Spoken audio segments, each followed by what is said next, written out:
And you are listening to the Popcorn Conspiracy on centralcoastradio.com. We've all jumped into the studio right now because we thought we might do something a little bit different than what we've ever done on the show before, but it's something that we've wanted to do because we used to do it on the podcast quite regularly. And that is, if there's something special happening in cinema that week, we kind of like to reflect on that by looking at things that we call our favorites. So, because this week we've got the brand new Super Mario Brothers film coming out, we thought let's go back and have a look at what each of us think is our favorite film based on a video game. So to kick it off, we're going to start with you, Harley. What is your favorite movie based on a video game and why? Yeah, I had to think about this because there's been a few things that I thought like, why would you even like Angry Birds? I mean, like what the hell? But I know why yeah, I Kyle's had to laughing right think. now. Yeah. Oh, Um, yeah, look, I mean, back in the day when Mortal Kombat was released, I was so into Mortal Kombat that I had to go out and see that movie and they did Street Fighter as well. Were they the greatest movies? Can't say that they were, but there were some interesting things about them. Well, the Mortal Kombat more than the Street Fighter. But I think as far as favorites, I mean, I saw Uncharted last year and I was pretty impressed with that. Mind you, I haven't played the game, but as a movie, as a story in itself, it was pretty good. But probably my favorite, I think I'll have to go with the Resident Evil movies. I remember watching the first one and thinking, this really doesn't resemble the game. Like, where are all the characters everyone knows? And I yeah. thought it would just be one of those one and done, and it'll never be heard of. It'll fade into obscurity very quickly. And then all of a sudden, there was a second, and it just took off so much that I couldn't wait for another and another and another. All right. And Kyle, what is your favorite movie based on a video game? My favorite, I'm the same as Harley. There's a lot of them that I have enjoyed in some way. I actually think a lot more recently they seem to be trying a lot harder to really make them, I guess, work. Um, yeah, Uncharted was another one that I personally really enjoyed, even though I know a lot of people really hated on that. But I think as far I guess it's just because I was around during the 90s where I saw how bad some of the video game movie adaptations were back then that like like watching Uncharted, it's like, really, guys, it's not that bad, you know? Um yeah, my personal favorite one was a toss up between Mortal Kombat and Street Fighter. They're both so ridiculous. I know that's the thing. It's like a lot of them do have to do with nostalgia. I don't think that any video game movie has really um I don't think any video game movie has really been like a 10 out of 10. Um some of them I think the problem is with a lot of them that they they focus too much on the action and stuff like that. And I think that some ideas that I think like the Silent Hill movie, I think that was kind of a more interesting thing that they tried to do something very different with that one. But my personal favorite would probably be Street Fighter, just because I don't think it gets enough love. Next year is its 30th anniversary, and it's And in it's honor of that, Subculture is going to put together a special screening for the whole public to come and throw popcorn at the screen. maybe. Yeah, it's like it's one of the it's one of the first three Hollywood video game adaptations, like after the original Mario Brothers movie with Bob Hoskins and John Leguizamo and Double Dragon. This was the third one, just before Combat came out. And like, unlike those other two, this one like, it felt like it was the first one that which really tried to really accepted like what it was and didn't try to take itself too seriously, or didn't try to um be something completely different. I know that was kind of the problem with Double Dragon and the Mario Brothers movie, the original one. That they really they were led by people that were really trying to do something completely not what fans of the video games would have expected. But Yeah, that's I that's the big thing, isn't it? When they kind of they just be like, "Ah, this thing's really popular, but we're gonna change everything that everyone knows and loves yeah about it into something else." Like that's the disappointing thing about it. Because yeah, I totally forgot about Double Dragon. I was so mad, like keen on Double Dragon. I still am today. Like I love Double Dragon. It was the game to go to. When there was a movie, it was like, oh my God, and Mark Dacascos is in it, and I yeah thought yeah. this will be awesome. And it was kind of like, what the? I know. It's like now you look back, oh, it's got Robert Patrick and I think Yeah, Alyssa yes. Milano in it, and Yeah, Mark Liz Milano. Dacascos. It's like, oh wow, yeah, it should be really cool. Oh my God, what the hell is this? You know? Whereas like Street Fighter, I think why that succeeds was that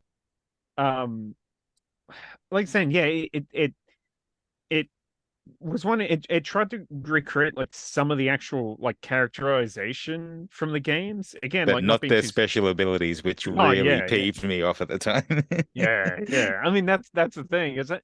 I mean it also, I think a lot of it also helped that I wasn't.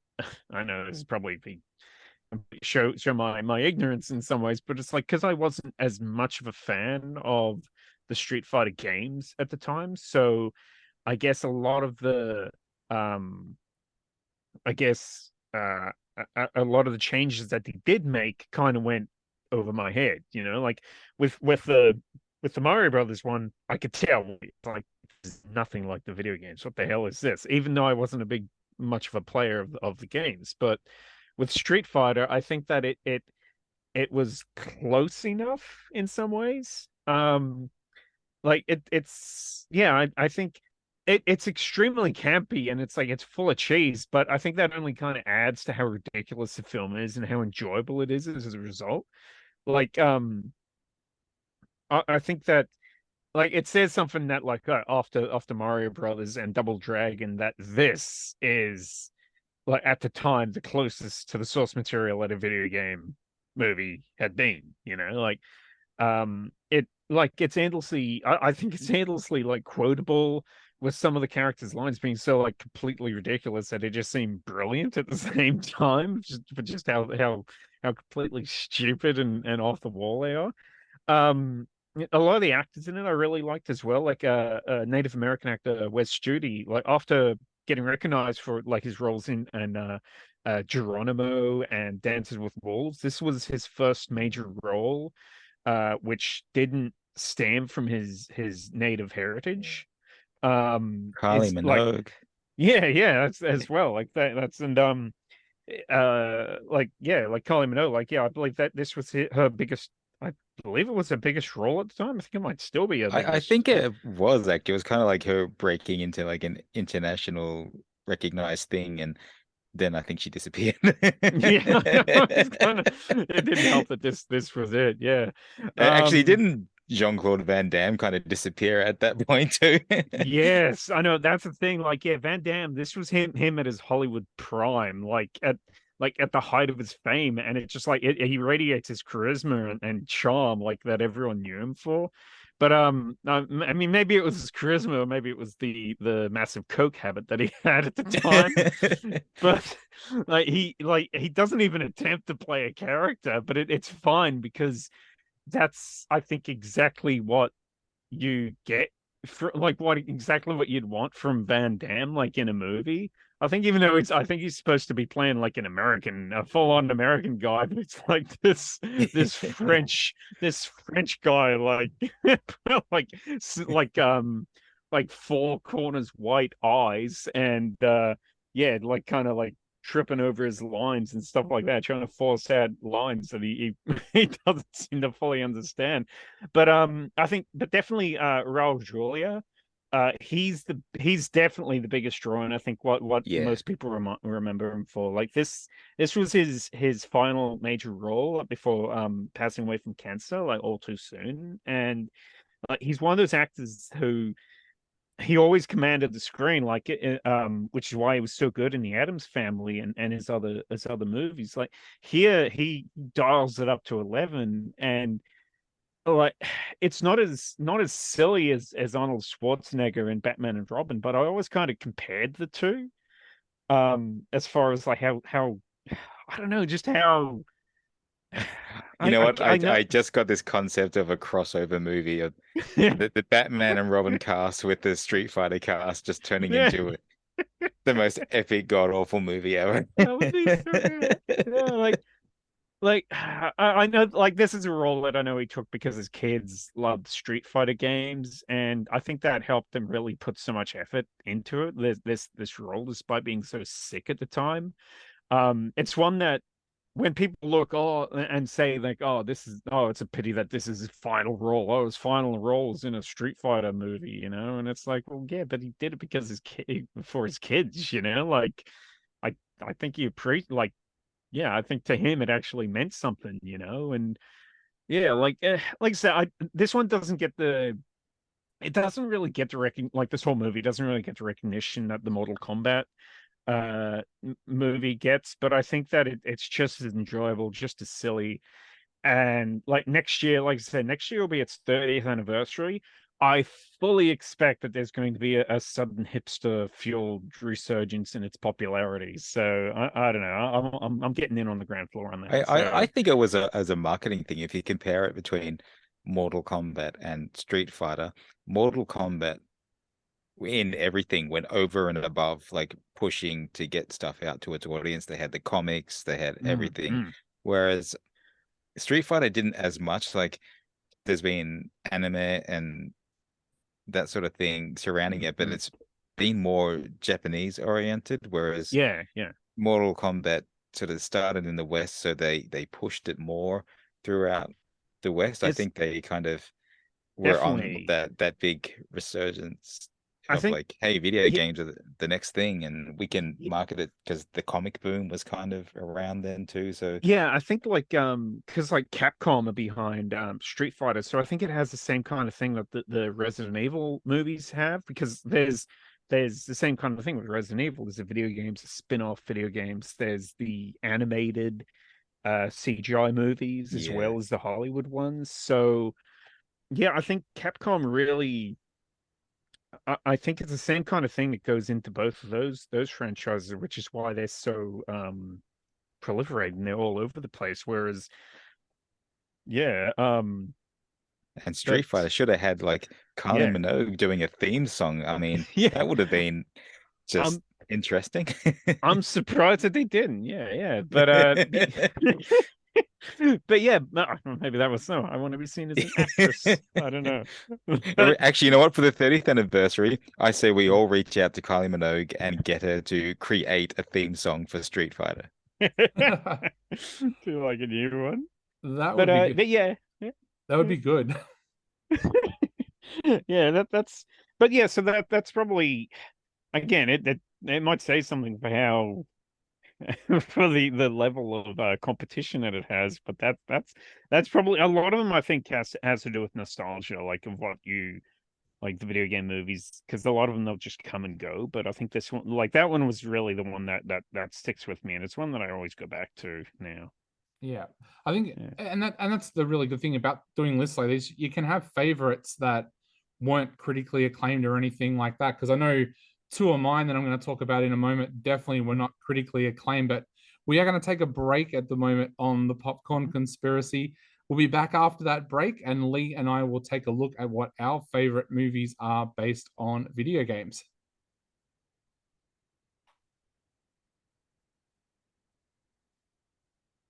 And welcome back to the Popcorn Conspiracy on centralcoastradio.com. We are right in the middle at the moment of taking a look at what each of our favorite movies are based on video games. And that doesn't mean that they're the best. It just means what each of us see as our favorites. Now, Lee, it's your turn. What is your favorite movie based on a video game? I am going to go with something very different, something that a lot of critics didn't give great reviews for, but 275 million was made at the box office, and a profit of 160 million. So I think the general public kind of had a bit to say with those, ticket purchases, that they did actually like it. And that is Lara Croft Tomb Raider. So of course the 2001 Angelina Jolie film. So it is a movie of combat and action, and the things I really liked about this, especially as a younger person at the time, were the action scenes with Angelina, which included gymnastics, trapeze, triple backflips, and bungees from 50 feet in the air, surfing and riding a log on ropes at a great height, dog sledding, all these sorts of things. Lara Croft, the character, is a strong female character too. Now, for the role, Angelina undertook SAS military weapons training, fight training, weight training, nutritional changes to her diet, husky dog sled training, motorbike training, etc. Now, she is left-handed, so a gun was made especially for her to use with her left hand. She had to learn how to throw and flick those guns as well. The film itself has an Indiana Jones feel to it, which I really loved because I really loved Indiana Jones growing up as well. And the other feel that I think that it has, which was actually made around the same time, was Alias with Jennifer Garner. I don't know if anyone else here has seen that, but I love that series. In fact, I'm addicted to that show, and I leave it a few years and then I watch the whole thing all over again. I can quote many lines, and I just love that, the feel of the whole that whole box office hit. So so that is my favorite. I know a lot of my girlfriends liked the movie at the time too, and of course there's some really good actors in it. Apart from Angelina Jolie, there's John Voight, who of course is Angelina's real dad, in real life. And of course, you've got Daniel Craig in it and many others. So, and Aussie Noah Taylor, I think that was his big Hollywood breakout film. Yeah, he was quite young then. There's lots and lots of great people in this. And for me, it's just, like Kyle was saying, nostalgic, and one that I would watch over and over again. And I really appreciated not only the character and the story of it, the action of it, but also the lengths that Angelina went through, being her first massive action film, to have, she had to, her body had to change in certain ways to be able to fulfill the role. And just the extreme she went to do that. In fact, some of the stunts, she had a stunt person that was supposed to help, and they refused to do some of the moves, and she did it herself. That's the extent she went to. So yes, that was mine. That had an amazing soundtrack too. I remember U2 wrote the song Elevation for that soundtrack. And it was one of those soundtracks that everybody had to have. Now my list, that was actually, I'd totally forgotten Lara Croft Tomb Raider, and which is kind of amazing because I think that movie kind of set the whole movies based on video game thing back up to start again. It was such a phenomenally popular game.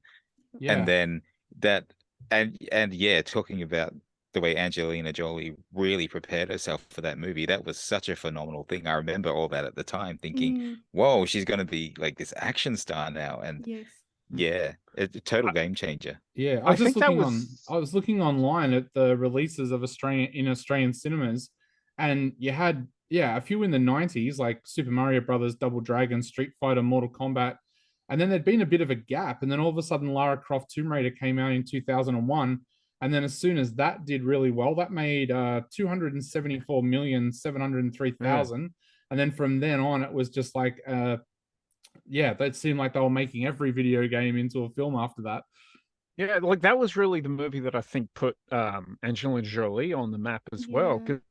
But before then, she was it wasn't like she was an unknown. I think she'd already won an Oscar for her for Girl Interrupted at that point. But like that was really the movie that I think made her an A-list like superstar movie star. And I think it was also the movie that a lot of her like her charity work and like foreign aid work that she did, a lot of that stems from when she was making that movie, like what she saw overseas Yeah. and Yeah. what she wanted to help people, like after Yep. seeing like what people were going through, like just the villages that she was filming in and stuff. And She made like, that yeah, Beyond so that, Borders film too, eventually, and yeah, Yeah. that shows a lot of what she does in real life. Now, my list, so there's two on here I know that are pretty much known universally as bad films, but I really like them. The first is the German film that was made, which was based on Blood Rain, the video games. Oh yeah. And I don't know why so many people hate this film, because I actually think it's a pretty good film. And like the stars of it, there's people like Billy Zane, Meatloaf, Michelle Rodriguez, Ben Kingsley are all in it. And it's one of those games where it's one of those films that does actually follow the game pretty closely. So I've always really, really enjoyed that. Another one that people universally would say probably is a bad film, but I actually quite enjoyed, was Rampage with The Rock, which sees him team up with a albino gorilla to take on all these other kind of mega beasts that have been infected by a space rock and become like Godzilla-like creatures. But It actually sounds thought like the ultimate B movie from one of those like bargain racks. That's It's definitely not a documentary. no, but I love it. I just love like it had a real environmentalism storyline to it, and I kind of liked that. It was one of those times where The Rock was actually given a little bit to do with his character. It wasn't just him going around bashing things. He actually was given a little bit with his character. So I really like that. But my favorite, being a little bit similar here to Harley, my favorite is Resident Evil and Resident Evil Extinction.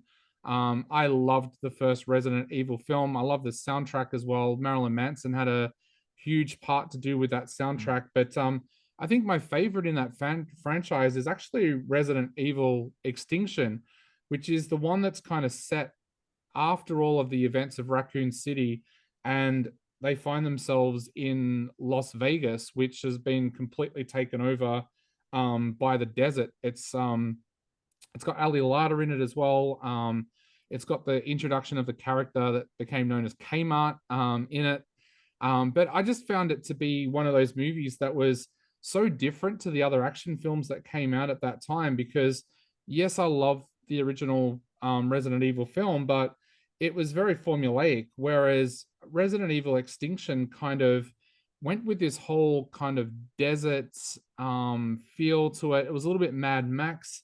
It was directed by Russell McCalkey, and it was so different to the other films that were around at that time. And I remember sitting there and watching it, and it just looked so damn good with its desert visuals. And this was back before a lot of these films just used green screen, so they'd obviously gone to Nevada or somewhere like that and filmed in the desert, and it just looked really, really good. Mila Djokovic's character is kind of like this cowgirl that like saunters into town with guns on hip, and it had the real vibe of a Western meets an action film, and I just really, really love it. It's one of those films I can go back to and watch just like once a year, and really, really enjoy it when I go back and watch it. So yeah, Resident Evil Extinction would probably have to be my favorite video game based movie. that's interesting because that was the one like I had a copy of, and so I saw it a little too many times compared to the others, and it was like I need the next one. I want to see something else happen. I always had that feeling of uncertainty of there being another one. But I think what made the whole franchise so good was Mia Jovovich herself.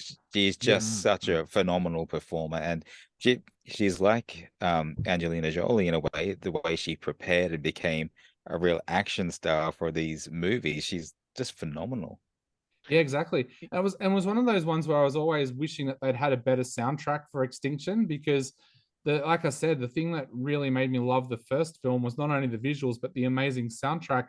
But Extinction was one of the first ones where it was mainly film score, so they didn't have the artists like Rammstein and that doing tracks for it. So I always thought it would have been the perfect opportunity to have gone and got like heavy metal bands to have recorded old Western themes, like The Man Who Shot Liberty Valance and stuff like that. It would have been the perfect film to have had bands like Devil Driver to have come in and done that and just done like country and Western metal. But yeah, it's still a great film. It's like I said, I go back and watch it about once a year. So yeah, I definitely recommend that one. But yeah, let's go to another song now. You are listening to the Popcorn Conspiracy on centralcoastradio.com, and we'll be back on the other side of this song.